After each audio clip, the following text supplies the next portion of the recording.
Parliament অভিমুখী বিক্ষোভ মিছিল ঠেকাতে পুলিশ টিয়ার গ্যাস ও লাঠিচার্জ করার 2 দিন পরও নয়াদিল্লির অবস্থান কর্মসূচিতে অংশ নিয়েছেন হাজারো মানুষ। 22 জুলাই দিল্লির যন্তর মন্তরে জড়ো হয়ে জাতীয় পতাকা হাতে স্লোগান দেন তারা। বৃষ্টির মধ্যেও চালিয়ে যাচ্ছেন অবস্থান কর্মসূচি।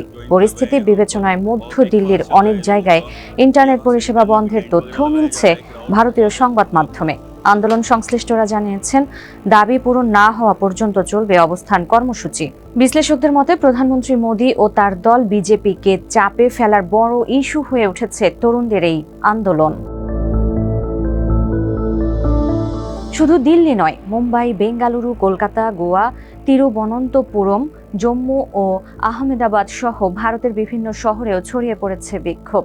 নিরাপত্তার কারণে রাজধানীর কেন্দ্রীয় অঞ্চলে 16টি স্টেশন পরবর্তী নির্দেশ না দেওয়া পর্যন্ত বন্ধ ঘোষণা করেছে দিল্লি মেট্রো কর্তৃপক্ষ। উত্তাপ ছড়িয়েছে ভারতের পার্লামেন্টেও। লোকসভায় দাঁড়িয়ে আন্দোলনের ঘোষণা দিয়েছে কংগ্রেস সহ একাধিক বিরোধী দল।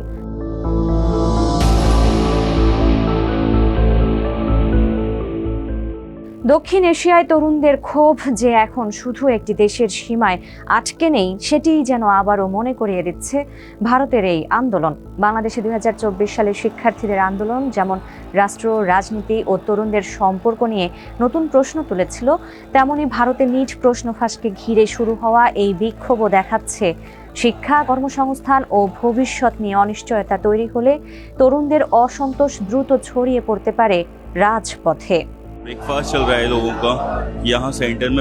তবে দুই দেশের রাজনৈতিক ও সামাজিক প্রেক্ষাপট ভিন্ন। তবুও একটি বিষয় স্পষ্ট, যখন কোটি তরুণদের ভবিষ্যৎ প্রশ্নের মুখে পড়ে, তখন সেটি আর শুধু একটি পরীক্ষার ইস্যু থাকে না, হয়ে ওঠে রাষ্ট্রের প্রতি আস্থা, জবাবদিহি ও ভবিষ্যৎ নিয়ে বড় এক জাতীয় প্রশ্ন।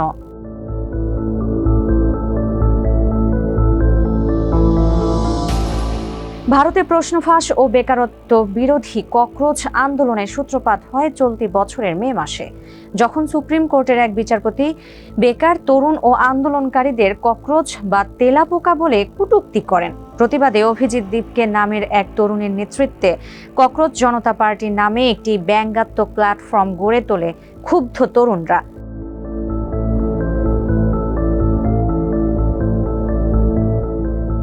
ভারতে স্নাতক পর্যায়ের সব সরকারি ও বেসরকারি মেডিকেল কলেজে ভর্তির একমাত্র প্রবেশদ্বার হলো নিট পরীক্ষা। প্রতি বছর লাখো শিক্ষার্থী এই পরীক্ষায় অংশ নিলেও আসন রয়েছে 1.5 লাখেরও কম। ফলে দেশটির সবচেয়ে প্রতিযোগিতাপূর্ণ ভর্তি পরীক্ষাগুলোর একটি এটি। বিশ্লেষকদের মতে এই পরিস্থিতি ভারতের উচ্চ শিক্ষা ব্যবস্থার বড় সংকটকেও সামনে আনে। সীমিত আসনের কারণে শিক্ষার্থীদের অনেকেই মাসের পর মাস, এমনকি বছরের পর বছর প্রস্তুতি নিতে বাধ্য হন। ফলে এই উচ্চ ঝুঁকির ভর্তি পরীক্ষা অনেকের জন্য মানসিক চাপ, হতাশা ও আর্থিক বোঝার কারণ হয়ে দাঁড়ায়।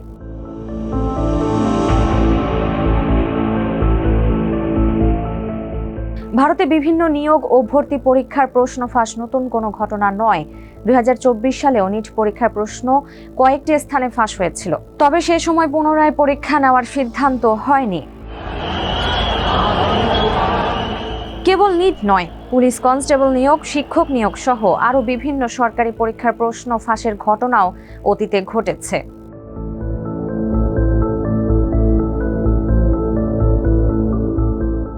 এবারে প্রশ্ন ফাঁসের ঘটনাটি বড় আন্দোলনের রূপ নেওয়ার অন্যতম কারণ ককরোচ জনতা পার্টি নামের একটি ব্যঙ্গাত্মক সামাজিক আন্দোলনের আবির্ভাব। মে মাসের মাঝামাঝি সামাজিক মাধ্যমে যাত্রা শুরু করা এই প্ল্যাটফর্মটি কয়েকদিনের মধ্যেই লাখো অনুসারী পায়। তরুণদের মধ্যে থাকা ক্ষোভ, উচ্চ বেকারত্ব, ভবিষ্যৎ নিয়ে অনিশ্চয়তা এবং প্রশ্ন ফাঁসের মতো ঘটনাকে কেন্দ্র করেই দ্রুত জনপ্রিয় হয়ে ওঠে আন্দোলনটি। বিশেষজ্ঞদের মতে ভারতের মোট জনসংখ্যার অর্ধেকেরও বেশি 30 বছরের নিচে। ফলে তরুণদের এই অসন্তোষ দ্রুত ছড়িয়ে পড়ে দেশ জুড়ে।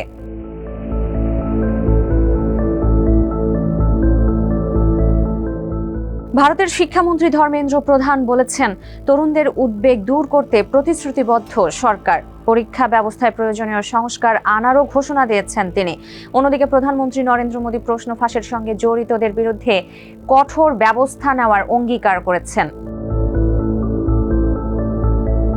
এদিকে কেন্দ্রীয় স্বাস্থ্যমন্ত্রী জেপি নাড্ডা আন্দোলনকারীদের সঙ্গে বৈঠক করে তাদের দাবিগুলো নিয়ে আলোচনার জন্য সময় চেয়েছেন।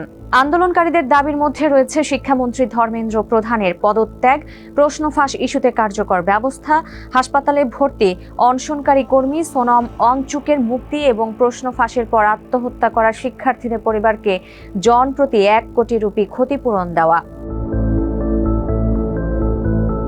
শিক্ষামন্ত্রী ধর্মেন্দ্র প্রধান সামাজিক মাধ্যমে দেওয়া এক পোস্টে বলেন, সরকার নিট পরীক্ষা নিয়ে পার্লামেন্টে আলোচনা করতে এবং তরুণদের সব যৌক্তিক উদ্বেগের সমাধানে শতভাগ প্রতিশ্রুতিবদ্ধ।